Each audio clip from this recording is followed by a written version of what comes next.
3-minute rounds. It is in the featherweight division. Your referee for this bout Look is at Isaac Wayne already. Having so much fun Spinola. over here and then throwing punch. Introducing first, fighting out of the blue corner. He stands in at 5 feet 7 inches tall. He weighed in tonight at 148 pounds. Representing Strikeforce MMA out of Augusta Martial Arts Academy in Augusta, Georgia, making his MMA debut, Raymond Pretty Fly Harris. So something interesting, everybody that comes out of this camp, strikers. And his opponent to my left, match, huh? fighting out of the red corner. I know Isaac loves to play his guard tonight game, at so 5 feet he 10 might have some inches little tricks tall. up his sleeve He weighs tonight in that at 150 able to pounds get his with a opponent in record some of trouble. no wins against 3 losses. He really does like his guard game. I've seen him pulling guard quite a few times. And if he's going to go against a striker, he might find himself in some trouble if he's not really worried about those hands coming down too much. But you never know. You know, he just ties him up, locks him down, and could make it a quick fight. Definitely.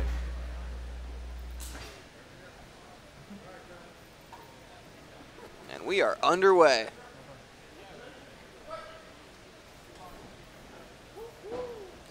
Let's see if the range is established immediately here. Oh, no, straight in. Oh, somebody taking Isaac down. That's very odd. Interesting, interesting.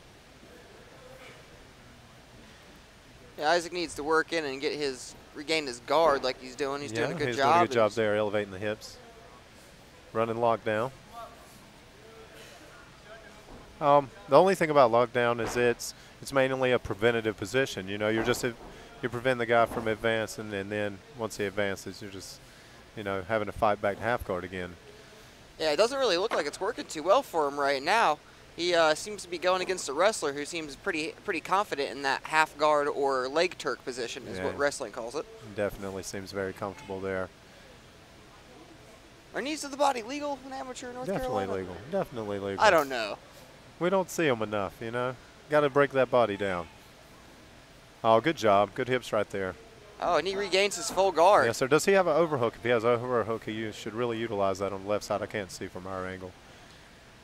I think he has two double underhooks, but he has an available armbar here if he'll underhook the leg. Yeah, and swing that left leg through. Yes, sir.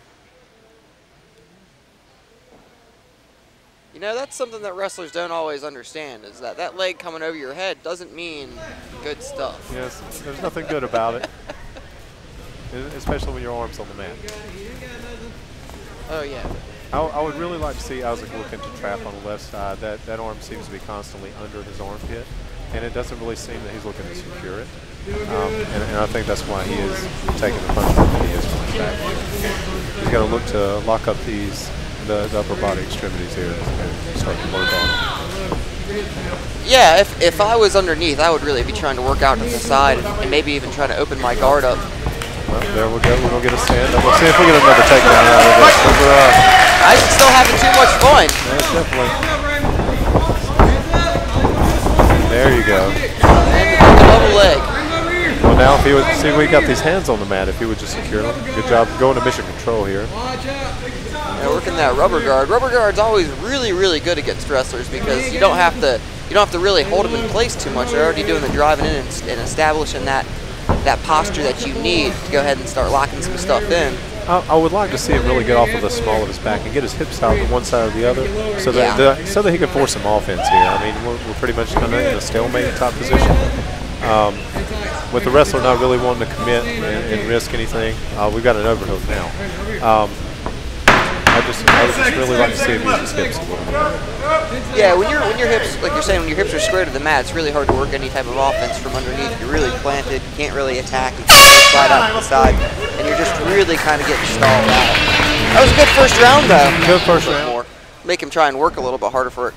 Pushing through and fighting for those double legs is definitely hard work. Nice. Oh, Superman attempts into another double leg. Says the only thing about this rubber guard here is it just keeps you so square.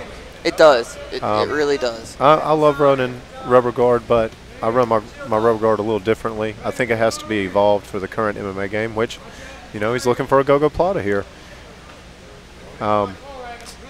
hard to get in MMA. I don't know how sweaty they are right now. They don't look really terribly sweaty, but if he could get his hip out and get on his right hip, he could get to this go-go plata. Well, it's hard to get to that right hip when you're holding your own foot in place. Yeah, exactly. Yes, sir. Yeah, I think he's just kind of stalling out right now. It's really hard to get that foot under the chin when you are so square like that, because you really got to kind of kick out and almost go for the omoplata type deal just to swing it in. Yes, sir. And you know, that's another thing that would help too if he would move his hips out to the side, is that he could threaten with other things. I mean, right here, all you're really worried about is if you posture up high, maybe getting stuck in an arm bar. But obviously, he's not going to posture up for that reason. So we're just going to lay on you and hold your hips square and run the time out. Yeah, Isaac really needs to start testing Harris's jiu-jitsu strategy, because Definitely. all he's doing is staying square and eating the ground and pound, which I would be fine if I was the top guy doing this. Definitely. I mean, a wrestler's going to do this to you all day. I mean, this is what he came to the fight tonight planning on doing. He's like, hey, you know, if I get him here, then we'll just hold his hips square and run the fight out. And as of right now, Isaac's not really doing anything to change his game plan. Now, I believe they call that double bagging. I could be wrong. I'm not up on all my Eddie Bravo. Either do I. I'd really like to see that right foot shoot to the hip and really try to get some elevation and really try to dump the guy a little bit. Looks like he got his leg under. We got a chance to finish it. Chance to finish. There's a submission that I really love from here. It's called a straight jacket. And he's, man, he would have had the chance to pull it off with that go-go plata there.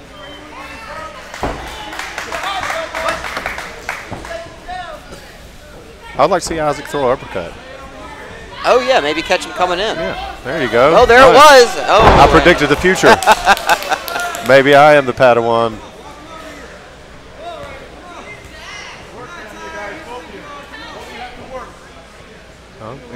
You know, he's doing a good job, really, of getting that elbow position in there to work on this go-go plata. But he's got to grab the forehead with the far side arm and raise it up so he can get that shin underneath his chin. If he would reach over with the left arm, where he's running, I guess, what they call a meat hook position, where you're overhooked to the knee, gave him the availability to get under there.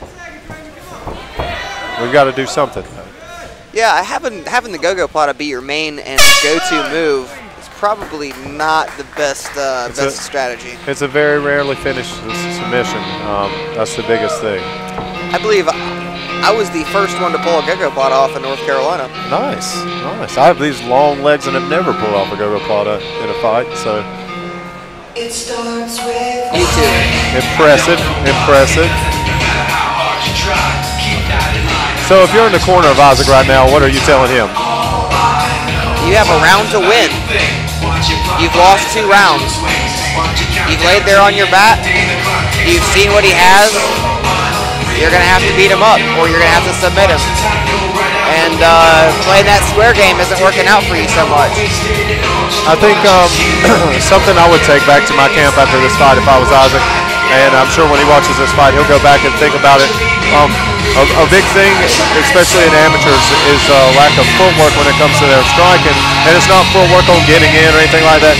But after he's finishing his combinations, if he's going to blitz forward, he needs to circle his hips out at the end of that combination so that he doesn't get rushed and he doesn't end up on his back again. You know, he's got to make an angle at the end of these combinations, or he's got to feed him an uppercut to stop the takedown. He's got to pick one of the two, or we're just going to end up in the same position. Having some technical difficulty. Or as I would like to call this, a little extra break time. A little extra break time can mean the difference in a win or a loss. It definitely could. You remember watching the Tim Kennedy-Yoel Romero fight? Yeah, exactly. Kudos on those guys for being able to do that, you know. But where people say that's bad coaching, I'm going to disagree and say that's fantastic coaching. Okay? Just for future reference, if you're a coach, you have one thing to do. There's one job for you to do, and that's to make sure that your fighter wins. And guess what? Their fighter won, and they made sure it happened. That's as far as I'll go into that. But that's smart coaching. I mean, can't take nothing from them, man. Can't take nothing from them. You played a game. Apparently, though, it was the promotions guy that put the glob of grease on there. It wasn't Romero's coach. Well, you know, that's what I'm saying. Hey, you roll the dice when you enter the octagon. I guess it could happen either way. You know, be prepared. At the end of the day, if you lose, you lose. You know, it's a fight. That's right. That's right, and it's on the record too. Only way you get that back is if he tests positive for some type of performance-enhancing substance, or that's pretty much it. That's the only way you get those L's back. So for future reference, that's the best part of being as skinny as I am. You never have to worry about being tested for a PED. Yeah. Oh, yeah. One look at you, and they're like, oh, no, you're good. Round 3, here we go. These guys are ready to go, having a good, long 2-minute break. I know, right? Wow. That's just drop bombs. Isaac's got to put an uppercut in there. He's got to. He's got to put an uppercut in there. This is where we end up. You know, Isaac's probably the most, oh, no, back square again. Back square. Well, just, you know, the main thing is, look, his shoulders to the mat. That's the thing. Shoulders flat to the mat. Hips are not getting out. And that's where he's found himself in all his fights, you know. And for me, personally, I wish somebody would say something to him as far as in his camp and helping him with this one issue, just because it could be the difference in him being, you know, 0-3 or 3-0. Just figuring out where he needs to go off of this. Oh, yeah. Because obviously, I mean, he's crazy tough. He's got good cardio. The kid works hard, evidently. He needs to learn the concept of getting his hips out to one side or the other to force to where he can get an attack in for a submission without having to try to force it the whole time. Yeah, and really, last time I saw him fight, he was mostly going for guillotines the entire time, and now I've seen mostly go-go platas. Well, he had that whizzer. I'm not really sure why he let go of it. He could have ran a switch here. But that's his key to getting up. He's got the cage right here next to him if he really wants up. Yeah, he's in a situation where he can rotate his hips out fairly easily, I think. Definitely. I believe he's actually holding himself down more here with running this mission control. Now he can have an omoplata here. That's something he also needs to see. Oh, if he's his hips out. Are out He's side. out. Yeah. Oh, triangle. We have a triangle. There's a triangle. Now he's got to be patient. It's in the third round. These guys are a little sweaty. Or he's going to TP choke, guys. For all of you that don't know who this is, it can finish him. He can definitely finish with a TP choke. Yeah, but that elbow is right in the crotch like that. That's going to be hard to finish. The arm position definitely saving him there. Isaac should immediately attack right there. You can't give the guy time to settle back in your guard and just kind of reset. No, and like we've seen, I think this fight's pretty much going to stay right here unless the referee stands it up. This is pretty much what we're going to see for the rest of the third period. So it's happened the other 2 rounds, and Isaac does not have the awareness that he needs to do something to start to win this fight. Let's see if he comes out like he did right at the beginning of the round and tries to throw punches the whole time. The biggest thing that got him taken down is he stayed square. He flattened on his feet, so did his opponent, right in front of each other, just threw punches, and then somebody's going to get taken down or knocked out. So let's see if he can put some movement in here. Let's move to the side. Another double leg. Yeah, I think double leg defense is going to be on Artis's list of things to work on. Or just, you know, just anything to persuade his opponent not to do so. Just any type of punch that he's feeding there, uppercuts or circling out, a little better footwork. Those are things for him to take back to work on. It looks as if his opponent has injured his ribs somehow. He was over there holding his ribs. I'm not sure what he did, but. Well, Artis has some energy still. I'm going to say Isaac's probably in better shape here. Just, you know, and I think in mixed martial arts nowadays, you can't play on the bottom, man. You know, I mean, if you go for 1 or 2 submissions, maybe a couple chains of submissions, and if they don't work, we got to stuff the head, got to get up, got to get on your hips, got to force the guy to hold you down. Don't let him actively just sit in your guard and control your hips and hold you down. You've got to, you know, stuff his head. You've got to make angles, and you got to force him to have to drag you down and tire himself out. Or that's the route that the fights will take. Yep.